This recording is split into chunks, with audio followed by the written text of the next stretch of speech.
এসেছি সাইট সিনের জন্য। আজকে আমাদের সাইট সিন হচ্ছে ল্যান্ডরে।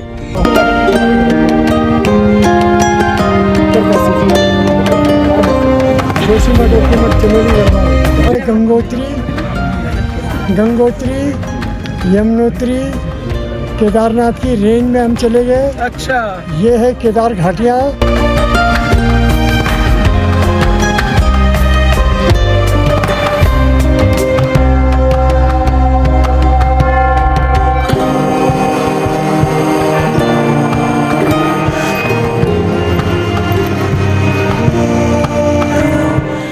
Hello friends, welcome back to my channel. This is Amrita and you are watching my channel Amrita's Cute Moments.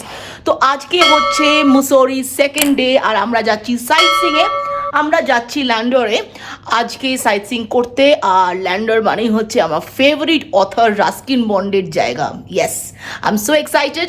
আমি site Singh করবো আর সব কিছু তোমাদের সাথে শেয়ার করব। এখন যাচ্ছি ব্রেকফাস্ট করতে, ব্রেকফাস্ট করেই বেরিয়ে যাব ল্যান্ডরে সাইট সিং করতে। সো ব্লগটা দেখতে থাকো। আর যারা সাবস্ক্রাইব করোনি আমার চ্যানেলটা, প্লিজ আমার চ্যানেলটা সাবস্ক্রাইব করে দিও আর বেল আইকনটা প্রেস করো, যখন আমি নতুন কোনো ব্লগ আনবো তোমাদের কাছে সেটা নোটিফিকেশন চলে যাবে। তো চলো, আজ থেকে স্টার্ট হচ্ছে জমজমা travel series, Mussoorie travel series. সেদিন আমাদের ভেজ ছিল। ব্রেকফাস্ট মেনুতে প্লেন্টি অফ ভেজ অপশনস ছিল, লাইক ধোসা, পোহা, পুরি, ভাজি এক্সেট্রা। এছাড়া ব্রেড বাটার তো ছিলই। তোমরা ওনাদের লাইভ কাউন্টার থেকে অর্ডার করতে পারো, যেটা ওনারা টেবিলে সার্ভ করে দিয়েছিলেন। এছাড়া প্রচুর ফ্রুটস, টি, কফি আর জুস তো ছিলই। ব্রেকফাস্টে অনির্বাণ কি নিয়েছিল দেখিয়ে নাও। সিম্পল নিয়েছি, ব্রেড, বাটার, আলু পরাটা আর আসাম ভুজিয়া। আর এদিকে ছোলে বাটারও আছে, সেটা পরে নেবো। আমি নিয়েছি কফি, কফি, কিছু ফ্রুটস নিয়েছি, একটা আলুর পরোটা, এটা হচ্ছে একটা ছোলা, আর কি বলে এটাকে জানো, ইডলি। আমি একদম প্লেন অ্যান্ড সিম্পল হালকা ব্রেকফাস্ট করছি। তো ব্রেকফাস্ট এবার করে নিয়ে এবার চলে যাবো সাইট সিংয়ে। আচ্ছা, এইটাকে তুমি কি খাচ্ছ? প্যানকেক না? প্যানকেক। কেমন খেতে গো? ব্যাপক খেতে। তো এখন আমরা যে ডিভাইসটাতে শ্যুট করছি সেটা হচ্ছে আমাদের নতুন camera, which is Sony ZV E10-2 with the basic kit lens 1650। So first time এটা দিয়ে শ্যুট করছি, তো তোমরা প্লিজ জানিও কেমন লাগছে। এখন আমরা জাস্ট হোটেলের লবিতে, রাদার ডেক এরিয়াতে বসে আছি। আর এখান থেকে এখন হোটেলটা তোমাদেরকে দেখাচ্ছি, যেটা আমরা আছি, রেনেস্ট ডান্সব্রিক court, Mussoorie. So this is how the hotel looks like. এটা হচ্ছে ডেক এরিয়া, দেখতেই পাচ্ছ। এখানে একটু জুম করে দেখাই, এই যে এটা হচ্ছে ডেক এরিয়া। আর এই যে এইখানে আছে হোটেলের রিসেপশন, আর রিসেপশনের পাশেই হচ্ছে ডাইনিং রুমটা, যেখানে আমরা একটু আগে ব্রেকফাস্ট করছিলাম। এখান থেকে ভীষণ সুন্দর ভিউ পাওয়া যায়, প্রচুর গ্রিনারি। এখানে তোমরা দেখতেই পাচ্ছ প্রচুর পাইন ট্রিজ আছে, এই যে বিউটিফুল পাইন ট্রি। আর এখান থেকে একটা মুসৌরির দারুণ ভিউ পাওয়া যায়। আমরা এখন জাস্ট হোটেলের ডেক এরিয়াতে চলে এসেছি। একটু বেলা হয়ে গেছে আজকে, সত্যি কথা বলতে গিয়ে ঘুম থেকে উঠতে বেশ দেরি হয়ে গেছিলো, কারণ কালকে এতটা টায়ার্ড ছিলাম না। তো আজকের দিনটা একটু মিস আউটই হয়ে গেছে, কারণ এটা না খুব একটু আর্লি মর্নিংয়ের দিকে আসতে হয়। কী মিস আউট হয়েছে সেটা তোমাদেরকে এক্ষুনি দেখাচ্ছি। তো ক্যামেরাটাকে জাস্ট আমি ফ্লিপ করব, আমি জানি না কতটা ক্যামেরাতে আসবে, কিন্তু চোখের সামনে যেটা দেখতে পাচ্ছি সেটাই তোমাদেরকে দেখাবো। একবার তোমরা এখানে দেখো। সো এই যে সামনে দেখতে পাচ্ছ, এটা দেখানোর জন্যই এখানে এতগুলো কথা বলছিলাম। তো সত্যি কথা বলতে গেলে আমাদেরও একটু মিস আউট হয়ে গেছে, আরও সকালে আসা উচিত ছিল। তো আমাদের সামনে 360 degree panoramic view of the Himalayan mountain range. আর অলরেডি এখন অলমোস্ট 11টা বাজে। তো ক্লাউড মানে ঢেকে যাচ্ছে আস্তে আস্তে, সেটাই খুব স্বাভাবিক। আর্লি মর্নিংয়ে আরও দুর্দান্ত ভিউ পাওয়া যেত, কিন্তু তাও এখনও, যেহেতু এটা ডিসেম্বর আর আকাশ পরিষ্কার, তো মোটামুটি রেঞ্জটা এখনও ভালো মতনই ভিজিবল। তো তোমরা দেখো, কোনটার কি নাম আমি এই মুহূর্তে জানি না, একটু দেখে বলতে হবে। তবে এই যে সামনে যেটা দেখা যাচ্ছে, আমার মনে হচ্ছে এটা ত্রিশূল maybe, but I am not 100% sure. এখানে ডেক এরিয়ার বাইরে দেখলাম একটা লেখা আছে সব ডিটেলসগুলো, কোনটা কি পিক। তো আপাতত তোমরা শুধু দেখো, দিস ইজ এই হোটেল থেকে এই ভিউটা পাওয়া যায় এবং এটা রিয়েলি একটা অসাধারণ ভিউ। এবছর বরফ কম পড়েছে, যেটা একটা অ্যালার্মিং ব্যাপার, যেটা শুনতে পাচ্ছি যে কেদারনাথ মন্দিরও নাকি এখনও বরফ পড়েনি, which is not a good thing, কারণ এই সময় কেদারনাথ মন্দির পুরো বরফে ঢেকে যায়, 10 ফিটের মতন বরফ পড়ে যায় এবং মুসৌরিতেও বরফ পড়ে ডিসেম্বরের এন্ডে, বাট এবছর বরফের নামও নিশান নেই। সো এটা একটা অ্যালার্মিং সিচুয়েশনই বটে। তো এই দেখো হোটেলের লবিতে সেই পিকচারটা, যেটা কথা তোমাদেরকে একটু আগে আমি বলছিলাম। এই ইমেজটাতে সবকটা হিমালয়ান পিক্সের, মানে যেগুলো তোমাদেরকে একটু আগে ভিডিওতে দেখালাম, সব ডিটেলস দেওয়া আছে। ভিডিওটা একটু পজ করে পিক্সগুলোর নাম তোমরা দেখে নাও।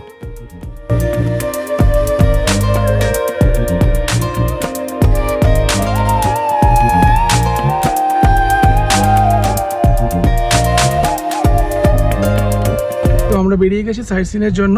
আজকে আমাদের সাইট সিন হচ্ছে ল্যান্ডরে। তো ল্যান্ডরটা মেনলি হচ্ছে ফেমাস ফর রাস্কিন বন্ড, আর ল্যান্ডরে জায়গাটা খুব সুন্দর। মোটামুটি এটা খুব একটা হোল্ডে সাইট সিন না, অ্যারাউন্ড 4 আওয়ার্সের সাইট সিন।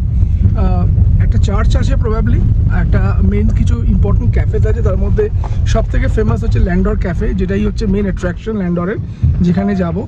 এছাড়া রাস্কিন বন্ডের বাড়ি, এবং অবভিয়াসলি চেষ্টা করব ওনার বাড়ির সামনে একটু মানে ভিডিও বা ছবি তুলতে, জানি না কতটা অ্যালাউড হবে because of huge rush of tourist. So যা যা হবে সবই তোমাদের সাথে শেয়ার করব। তো চলো তোমরা ব্লগটা দেখতে থাকো। তো আমরা এবার চলে এলাম মসুরি মল রোডে, আর দেখো কি সাংঘাতিক ট্রাফিক আজকে এখানে। আজকে হচ্ছে 27th অফ ডিসেম্বর, প্রচণ্ড ট্রাফিক। আর এটাই হচ্ছে মসুরির ফেমাস লাইব্রেরি চক, আর এখান থেকেই মল রোডটা মেনলি শুরু হচ্ছে। আমরা মল রোডের পাশের রাস্তাটা দিয়ে ল্যান্ডরের দিকে চলে যাচ্ছি।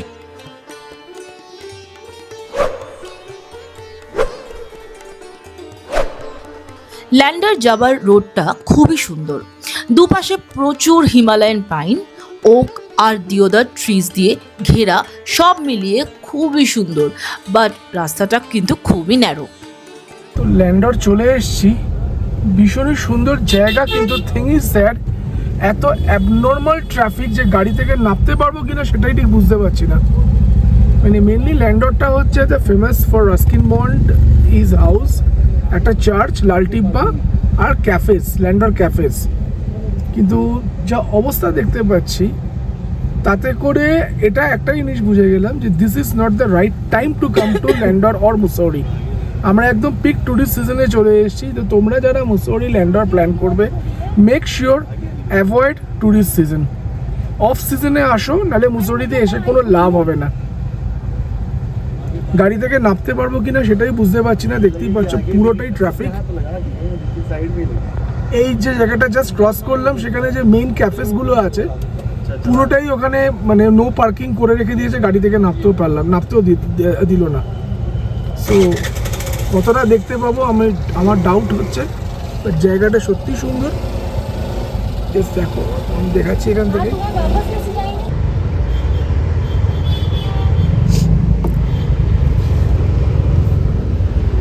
মারাত্মক ট্রাফিক, মানে বলে বোঝাতে পারবো না। আগেই হয়তো অনির্বাণ বলেছে ব্লগে যে মানে কোনো ট্যুরিস্ট সিজনে মানে একদমই মুসৌরিতে আসা উচিত নয়, তাহলে কিন্তু কিছুই সেরকম দেখা যাবে না। তো আমরা এখন নেমেছি, একটা ভিউ পয়েন্টে যাচ্ছি দেখতে, তারপরে এখানকার যে ফেমাস ল্যান্ডর ক্যাফে ওখানে যাব। জানি না জায়গা পাবো কিনা, ওটা মানে কি বলবো, this is absolutely over hyped. তো যাই, এখন দেখি কি করা যায়। আমার মনে হয় মুসৌরিকে এনজয় করার জন্য অলওয়েজ কাম অফ সিজন। তো চলো, যতটুকু দেখতে পারবো তোমাদের সাথে সব শেয়ার করবো। এসে গেছি লাল টিব্বাতে। লাল টিব্বাটা বেসিক্যালি একটা ভিউ পয়েন্ট প্লাস একটা ক্যাফে, বেশ ঠান্ডা, অনেকটা হাইট। আর এখান থেকে যেটুকু দেখতে পাচ্ছি দুর্দান্ত ভিউ আছে। তো অনেকটা বেলা হয়ে গেছে, এখন অলমোস্ট কটা 2 বাজে। চলো সেটাই আমি দেখাচ্ছি। এখন জ্যাম ছিল বলে আরও দেরি হয়েছে। তো যতটা আমাদের দেখা মানে যতটা সম্ভব পারবো তোমাদেরকে দেখাবো। চলো আমরাও দেখি, তোমরাও দেখো। আমরা এখন যাচ্ছি to the famous binocular cafe of Lal Tibba. এটা ল্যান্ডরের হাইয়েস্ট পয়েন্ট, আর এই ক্যাফেটা কিন্তু খুবই পুরনো। এটার বিশেষত্ব হচ্ছে এই ক্যাফের টেরেসে একটা বাইনাকিউলার রাখা আছে, যা দিয়ে হিমালয়ান রেঞ্জ এবং গাড়োয়াল হিমালয়ের যে বিখ্যাত পিকসগুলো সেগুলোর একটা দুর্দান্ত ভিউ পাওয়া যায়। আচ্ছা, এই ক্যাফেটার নাম এই জন্যই বাইনাকুলার ক্যাফে। এছাড়া এখানে বসে তোমরা স্ন্যাক্স এবং কফিজ অ্যান্ড আদার্স কোনো ইটারিজ খেতেও পারো। আমরা কিছু খাবার সেদিন অর্ডার করিনি কারণ প্রচণ্ড ভিড় ছিল আর বসার জায়গা একদমই ছিল না, কিন্তু এখান থেকে যে ভিউজ আমরা এনজয় করেছিলাম সেটা চলো তোমাদেরকে এবার একটু দেখিয়ে দিই।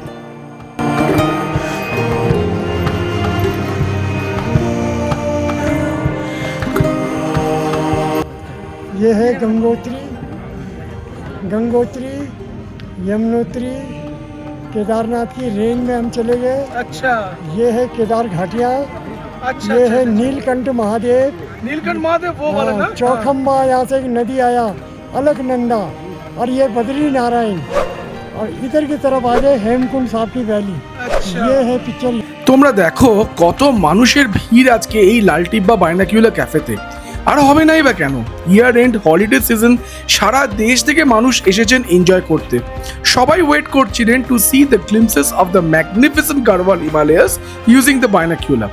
যদিও অনেক বেলা হয়ে গেছে, কিন্তু তাও সেদিন ওয়েদার এতটাই ভালো ছিল যে ম্যাক্সিমাম পিকস খুব সুন্দরভাবে ভিজিবল ছিল। এতক্ষণ আমরা ছিলাম লালটিব্বাতে, আর আমরা যে জায়গাটাতে গেছিলাম সেটা হচ্ছে বাইনাকুলার ক্যাফে। আর এর ঠিক উল্টো দিকে আরেকটা ক্যাফে আছে, সেভয় ক্যাফে। তো এখানে বেসিক্যালি প্রত্যেকটা ক্যাফেই ওর একটা সেম কনসেপ্ট, ওপরে বাইনাকুলার থাকে এবং কিছু ইটারিজের ব্যবস্থা, এবং সেখান থেকে অসাধারণ হিমালয়ান ভিউ পাওয়া যায়। মানে this is highest point of Mussoorie. ওনারা যেটা বললেন, this is close to 8000 feet above the sea level. So এটা হচ্ছে মুসৌরির হাইয়েস্ট পয়েন্ট। তো এটাই আমরা এখন দেখলাম। তো এবারে আমরা যাব এখান থেকে হচ্ছে দ্য ফেমাস ল্যান্ডর ক্যাফে, মানে যেটার থেকে, মানে যেটার জন্য ল্যান্ডর সব থেকে বেশি ফেমাস। তো দেখা যাক সেখানে গিয়ে পার্কিং পাই কিনা, বা কি অবস্থা, বা ওখানে কীরকম ভিড় আছে সেগুলোও দেখতে হবে। কারণ প্রচুর ট্যুরিস্ট, মানে ধরতে গেলে সারা ভারতবর্ষের ট্যুরিস্টই মনে হয় মুসৌরি চলে এসছে, যা মনে হচ্ছে, এতটা ভিড়। তো এবারে ল্যান্ডর ক্যাফেতে যাই, যদি আমরা সুযোগ পাই তো অবভিয়াসলি আমরা দেখবো এবং তোমাদেরও দেখাবো। অনেকটাই হাঁটা ছিল। হ্যাঁ, অনেকটাই। না, হাঁটাটা সম্ভব না, যেভাবে গাড়ি যাচ্ছে। পার্লামেন্টের মধ্যে এদিক দিয়ে ফিরতে হবে।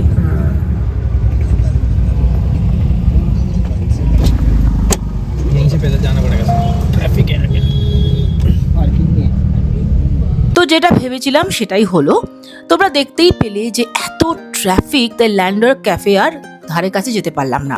ইনফ্যাক্ট লোকাল পুলিশ আর কাউকে সেদিন ল্যান্ডার আসতেও দেয়নি, অ্যান্ড যারা ছিল তাদের যত আর্লি পসিবল এখান থেকে যেতে বলেছিল।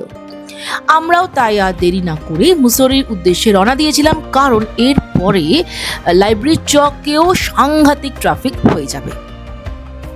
তোমরা দেখতেই পাচ্ছ আমরা এখন ল্যান্ডারের সরু পাহাড়ি রাস্তায় আটকে গেছি। এই রাস্তায় ট্রাফিক এতটাই বেশি ছিল যে গাড়ি থেকে নামার আর কোনো উপায় ছিল না, কিন্তু তবুও সামনের দৃশ্যটা দেখে মনটা কিন্তু ভীষণ ভরে গেল। এই হলো বিখ্যাত ল্যান্ডার চার্চ, একটা ঐতিহাসিক ব্রিটিশ এরা চার্চ, যেটা ল্যান্ডার ক্যান্টনমেন্টের বুকে শতাব্দীর পর শতাব্দী ধরে দাঁড়িয়ে আছে। আর চারপাশে দেখো সারি সারি লম্বা দেওদার আর ওক গাছ। ইচ্ছে ছিল ভেতরে ঢুকবো, একটু বসবো সেই শান্ত পরিবেশে, কিন্তু এই ট্রাফিকে সেটা আর হয়ে উঠল না। আর তোমরাও যদি কখনো ল্যান্ডারে যাও, এই চার্চটা কিন্তু মিস করো না। আর হ্যাঁ, তার জন্যে অফ সিজনে এলে সবচেয়ে ভালো হয়।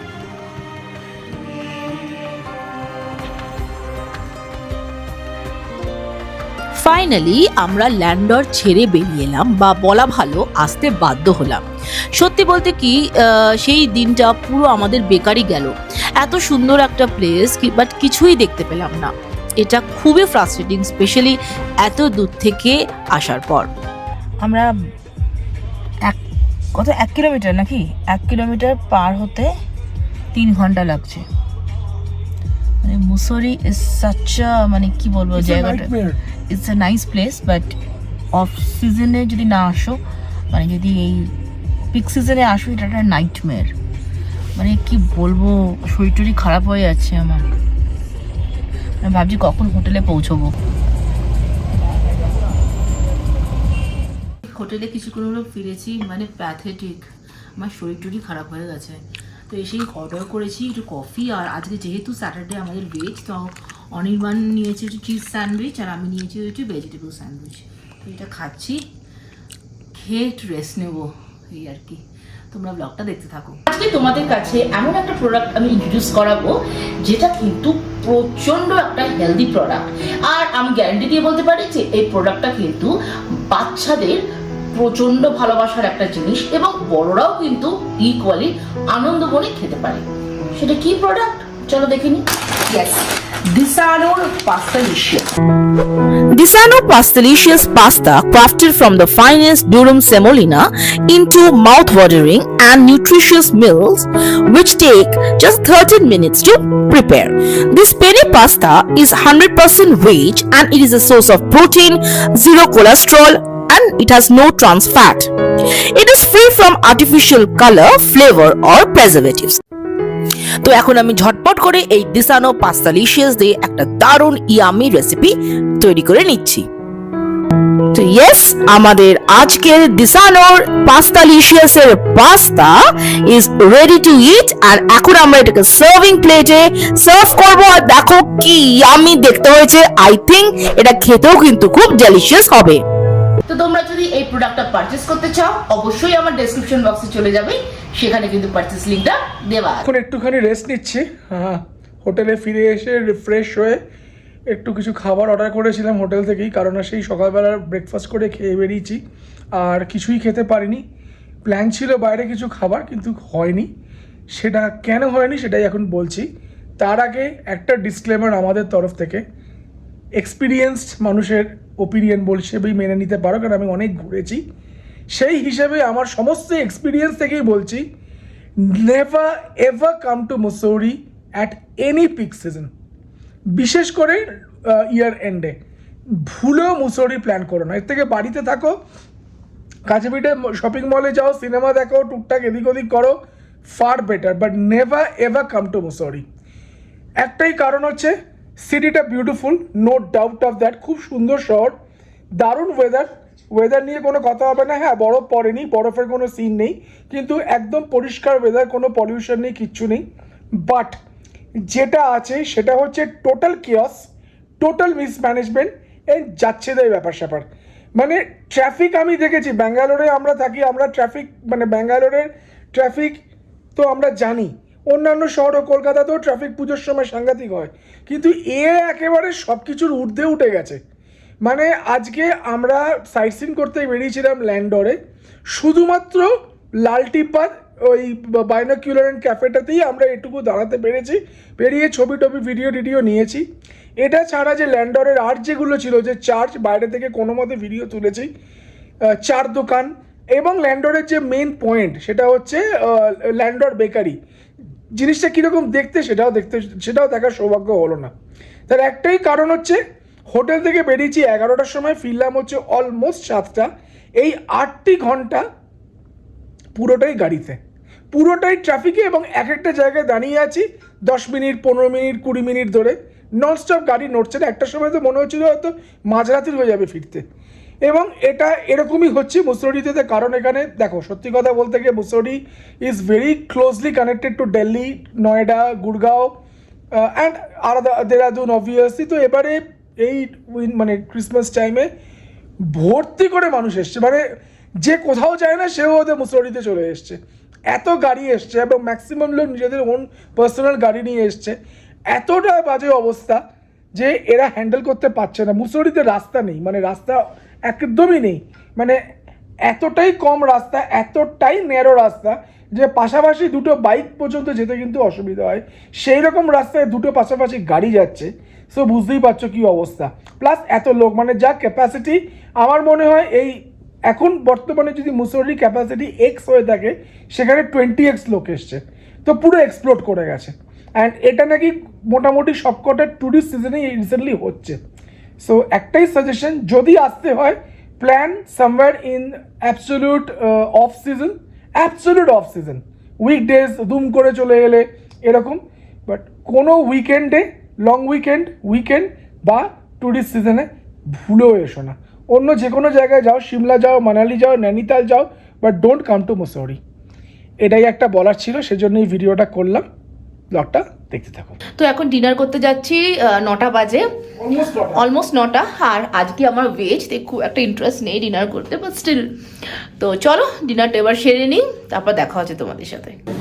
আজকে হচ্ছে ভেজ, বাট ভেজেরও প্রচুর আইটেম আছে। তো আমি নিয়েছি হচ্ছে দুটো রুটি, পনির, একটা ভেজ কাটলেট, স্যুপ, সরি তো ভেজিটেবল গার্লিক স্যুপ, আর একটু সালাদ, রায়তা, দ্যাটস ইট। আর এই হচ্ছে আমি ভেজ একদম পছন্দ করি না, কিন্তু কিছু করার নেই, আজকে ভেজ নিয়েছি। তো আমি হচ্ছে রুটি নিয়েছি দুটো, ওই একটা আলুর সামথিং টিক্কি কাইন্ড অফ, একটা আলুর চাট, আর দুটো গোলাপ জামুন, দ্যাটস ইট। এই হচ্ছে আজকে আমার ডিনার। তোমাদের সামনে আজকে এমন একটা প্রোডাক্ট নিয়ে এসেছি যেটা কিন্তু আমি গ্যারান্টি দিয়ে বলতে পারি, তোমাদের বাড়িতে যদি সেই প্রোডাক্টটা থাকে তোমাদের লাইফ কিন্তু একেবারে হ্যাসেল ফ্রি হয়ে যাবে। তো সেই প্রোডাক্টটা কি? হ্যাঁ, সেই প্রোডাক্টটা হচ্ছে আগারো এগ বয়লার। আর এই পার্টিকুলার প্রোডাক্ট দিয়ে শুধু এগ কিন্তু বয়েল হবে না, তার সাথে কিন্তু একদম কম তেলে বা উইদাউট অয়েলে কিন্তু আমরা egg poach, egg omelette, in fact momo এবং ধোকলা এবং নানা রকম ভেজিটেবলস কিন্তু বয়েল করতে পারবো। তো চলো আর বেশি কথা বলবো না, এবার সরাসরি তোমাদের দেখিয়ে দিচ্ছি এই পার্টিকুলার প্রোডাক্টের ফিচার্স এবং কিভাবে তোমরা এটাকে অপারেট করবে। So this is the Agaro egg boiler and poacher, and the model is grand, capacity of 230 volts and consumes 500 watts of power. এই প্রোডাক্টটা ইউজ করে at a time 8 eggs can be boiled or 4 poachers can be done. এটার সাহায্যে তোমরা যে কোনো মোডে egg boil করতে পারো, like soft, hard, medium, etc. Along with the main unit, a food grade transparent lid is provided with a steam outlet which is of a very good quality. তোমরা পাবে একটা egg tray which can boil up to 8 eggs at a time. এছাড়াও একটা measuring cup provide করা হয়েছে with water level indications required for the egg boiling level. Last but not the least is the egg poacher bowl, যেখানে তোমরা at a time 4 eggs poach করতে পারবে. The same can also be used for making omelets, idli, dhokla and also for vegetable steaming. চলো তোমাদের সামনেই আমি এই প্রোডাক্টটা ডেমনস্ট্রেট করে দেখাই। তো ফার্স্টে আমি এগগুলো বয়েল করার জন্য মেজারিং কাপে 120 ml অফ জল নিয়ে নিলাম, যেহেতু আমরা স্টিমড এগস খাই। এবারে আমি এগ বয়েলিং র্যাকটা নিলাম, বাট এগস প্লেস করার আগে আমি মেজারিং কাপের ব্যাক সাইডের পিনটা ইউজ করে এগসে একটা স্মল হোল করে নিলাম, অ্যান্ড দেন এগসগুলোকে র্যাকে প্রপারলি প্লেস করলাম। Now I place the egg boiling rack on the main unit and cover it using the transparent lead.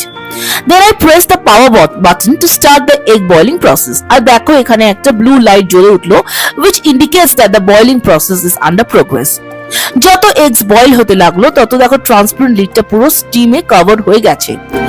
After around 11 minutes, the blue light gets turned off automatically and the device has got auto shut off, which indicates the eggs have got boiled. দেখো আমি Agaro egg boiler যে প্রোডাক্টটা আছে সেই সামনেই তোমাদের সামনে, সেটাতেই আমি এই এগসগুলোকে বয়েল করলাম। তোমরা যদি এই প্রোডাক্টটা অর্থাৎ আগারো এগ বয়লারটা পারচেজ করতে চাও, অবশ্যই আমার ডেসক্রিপশন বক্সে চলে যাবে, সেখানে কিন্তু পারচেজ লিংকটা দেওয়া আছে। তো খাওয়া দাওয়া হয়ে গেল, এবার শুয়ে পড়ছি, কারণ কালকে যাচ্ছি আরেকটা সাইট সিংয়ে। তো সেটাও কিন্তু কালকে মুসরি সাইট সিং হবে, সেটা বেশ হেক্টিক হবে, তাই এখনই শুয়ে পড়ছি। তো ব্লগটা এখানে এন্ড করছি। যদি ভালো লেগে থাকে তাহলে প্লিজ লাইক, শেয়ার, কমেন্ট করবে, আর অবশ্যই চ্যানেলটা সাবস্ক্রাইব করবে যারা করনি, আর অবভিয়াসলি বেল আইকনটা প্রেস করবে, যখন আমি কোনো নতুন ব্লগ আনবো তোমাদের কাছে সেটা নোটিফিকেশন চলে যাবে। প্লিজ প্লিজ প্লিজ একটু সাবস্ক্রাইব করো। তোমরা যদি সাবস্ক্রাইব করো তাহলে আমার চ্যানেলটা আর একটু রিচ বাড়ে, আর তখন আরও বেশি মোটিভেট হই আমি to make more interesting contents. তো হ্যাঁ, একটাই বলবো শুধু, Mussoorie is a wonderful place to visit, but not during the peak season. Off season এলে মুসোরিটাকে তোমরা খুব এনজয় করতে পারবে, কারণ এত সুন্দর সিনিক বিউটি আছে। তো এত লোক, এত মানে ক্রাউড, আর রাস্তা এতটাই ন্যারো যে ওই জ্যামে মানে গাড়িতে বসে বসেই পুরো দিনটা কভার হয়ে যায়। তো ওটাই বলছি, মুসোরিকে এনজয় করতে হলে, মুসোরিতে এসে যদি তোমাদের মেমোরেবল ট্রিপ করতে চাও, তো always come to the off season. তো চলো ব্লগটা এন্ড করছি। এন্ড করার আগে সবসময় বলে থাকি, stay happy, stay blessed, stay pretty, stay কুল, অলওয়েজ কিপ স্মাইলিং। দেখা হচ্ছে খুব শীঘ্রই একটা নতুন ইন্টারেস্টিং ট্রাভেল ব্লগ নিয়ে, মুসোরি ট্রাভেল ব্লগ নিয়ে। Till then, bye and good night.